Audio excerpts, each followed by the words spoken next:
He was one of the richest men in the city, a billionaire used to power, respect, and control. But on one ordinary afternoon, at one of the most prestigious schools in the country, a single moment shattered everything he thought he knew. In the middle of the courtyard, he saw his young son holding the hand of a black janitor. What should have been a moment of gratitude turned into rage, humiliation, and a scandal that spiraled far beyond the school gates. How could a simple act of kindness ignite a chain of events that would bring down an empire? Alexander Cole was a man who seemed untouchable. A billionaire real estate tycoon, he lived in glass towers overlooking the city, his name stamped on luxury hotels, shopping complexes, and private estates. People saw him as powerful, disciplined, and fiercely protective of his family, especially his 10-year-old son, Ethan. To outsiders, Alexander's life looked perfect. A mansion filled with wealth, a prestigious school for his child, an influence that stretched into politics and business alike. But behind that flawless image was a man ruled by pride and appearances. Everything, from the clothes his son wore to the company he kept, reflected on Alexander's reputation. He believed status defined worth, and anything or anyone that didn't match his standard was beneath him. Ethan, quiet and gentle, lived in his father's shadow. At Ravenwood Academy, one of the most exclusive schools in the state, he was surrounded by privilege. Every afternoon, expensive cars lined the gates as parents collected their children. For Alexander, this routine was just another reminder of his success. Picking up his son wasn't simply about fatherhood. It was about showing the world he was in control. But on one particular afternoon, control would slip through his fingers. That day, the carefully polished world Alexander built would collide with someone he never expected to see at his son's side. And in that collision, every hidden flaw in his life, his arrogance, his prejudice, his darkest secrets, would be forced into the light. What began as an ordinary school pickup was about to spiral into a scandal that no amount of wealth could contain. The courtyard at Ravenwood Academy was quiet at first, filled with the chatter of children and the shuffle of polished shoes on stone. But when Alexander Cole stormed across the yard, his voice cut through the air like a blade. Parents froze, teachers stared, and students whispered as he yanked his son away from the black janitor who had been holding his hand. In that single moment, Marcus Reed, once invisible in his blue uniform, became the target of every accusing eye. Marcus had only knelt to comfort Ethan after the boy's fall, tending to a scraped knee with the calm precision that had once saved countless children in operating rooms. But instead of gratitude, he was met with rage. Alexander's accusations rang out, calling him dangerous, untrustworthy, even a threat to children. His words weren't quiet. They were designed to shame. And in a school where reputation mattered more than truth, whispers spread faster than fire. By the next day, Marcus was no longer just a janitor. He was a story, a scandal whispered in the hallways, shared in private parent groups, and exaggerated in board meetings.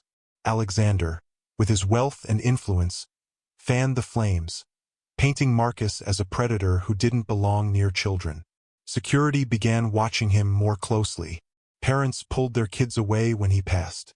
The dignity he carried so carefully began to feel like a mask cracking under pressure.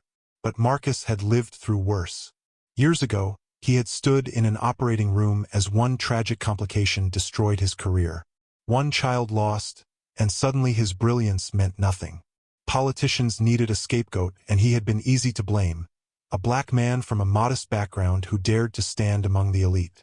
They stripped him of his license, his reputation, and eventually his family. Now, decades later, the same prejudice reared its head again. But this time, Marcus wasn't going to stay silent. He began paying attention, documenting every interaction with Ethan, noticing the boy's trembling hands, the way he flinched when his father raised his voice, the silent tears on the playground when Alexander arrived late. It wasn't just neglect. It was fear, and fear like that left marks deeper than bruises. Still, Marcus needed proof. Quietly, he began keeping notes, recording what he saw, even positioning himself near the parking lot where Alexander made phone calls. What he captured wasn't just arrogance, it was corruption. Fraud, bribes, threats, even laughter about cheating the system. Each recording was another crack in Alexander's empire. Yet every discovery only increased the danger. Alexander's campaign against him grew ruthless. Anonymous complaints were filed. Police arrived with questions. His supervisor warned him he might lose his job. Each day felt like walking a tightrope over a pit of fire. One wrong step, and everything would collapse. And still, the weight of truth pressed heavier. Because one night, as the world outside darkened and the school lay empty, there was a knock on Marcus's modest front door. Standing there was Ethan, his face pale, his eyes swollen from crying. The boy's voice trembled as he revealed secrets no child should ever carry. Abuse, isolation, pain hidden behind the walls of wealth. In that moment, Marcus knew. This wasn't just about his own dignity anymore. It was about saving a child trapped in silence. And exposing Alexander Cole would take more than courage. It would mean risking everything. The press conference was supposed to be routine, another polished display of Alexander Cole's wealth and power. But that day, the cameras weren't focused on him. They were aimed at Marcus Reed, sitting at the front of the hall beside Dr. Laura Mendez and investigative journalist David Morales. The air crackled with tension, reporters leaning forward, pens poised, microphones trembling in eager hands. First, Alexander laughed. He called Marcus a liar, a failed doctor turned bitter janitor desperate for attention. He mocked the idea that anyone would believe a man who scrubbed floors over a billionaire who built skyscrapers. The room buzzed with his arrogance, a performance meant to drown out the truth. But then Laura spoke, her voice steady as she revealed X-rays. Images of Ethan's untreated fractures, bruises, and scars. Gasps filled the hall. David followed, playing audio recordings of Alexander's own voice, boasting about tax fraud, bribes, and silencing rivals. Each clip hit like a hammer against his carefully crafted empire. The billionaire's smile faltered. His hands shook as reporters shouted questions. Is it true you abused your son? Did you defraud investors? What about the recordings? Cameras flashed, capturing every drop of sweat, every crack in his mask of control. For Marcus, the moment was surreal. The man who had once screamed at him in a school courtyard now stood cornered, stripped of power, exposed in front of the world. Years of humiliation, injustice, and prejudice had led to this turning point. And yet, Marcus didn't gloat. He simply sat in quiet dignity, the truth speaking louder than vengeance ever could. Alexander tried to shout over the noise, but his voice drowned in the storm of evidence.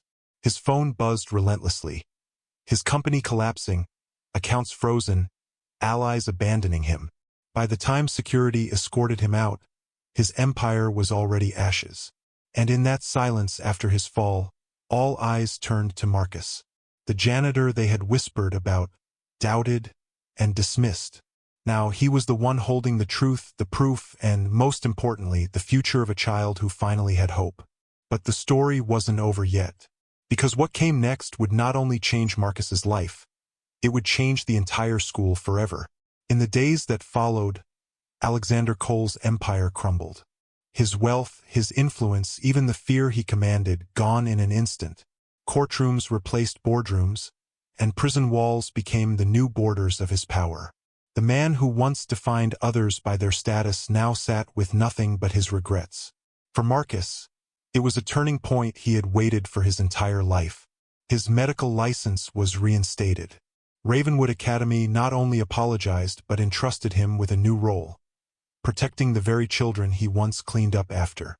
The man they had called a danger was now a guardian of their future. Parents who once whispered against him now lined up to thank him. But Marcus remained calm. Justice had never been about applause, it was about truth finally being seen. Ethan, free from fear, began to heal. He laughed again. He dreamed again. And every day he ran to Marcus, not as a janitor, but as the mentor who had shown him what real strength looked like. For Clara, his mother, silence was no longer an option. She spoke, she fought, and she broke free. But beyond one family and one school, this story spoke to something deeper. It was about how quickly society dismisses those in uniforms, those who work in silence, those who don't fit the image of power. It was about how prejudice can blind us to humanity, and how dangerous that blindness can be. Because the truth is simple. Sometimes the janitor is more powerful than the billionaire. Sometimes the man we look down on is the one holding us up. And so, the question remains, how many more lives will be broken by judgment before we finally learn to see people for who they are, not what they wear? What do you think? Was this billionaire's downfall justice, or could he ever truly change? Share your thoughts in the comments below. And if stories like this move you, don't forget to like the video and subscribe for more powerful stories that need to be heard.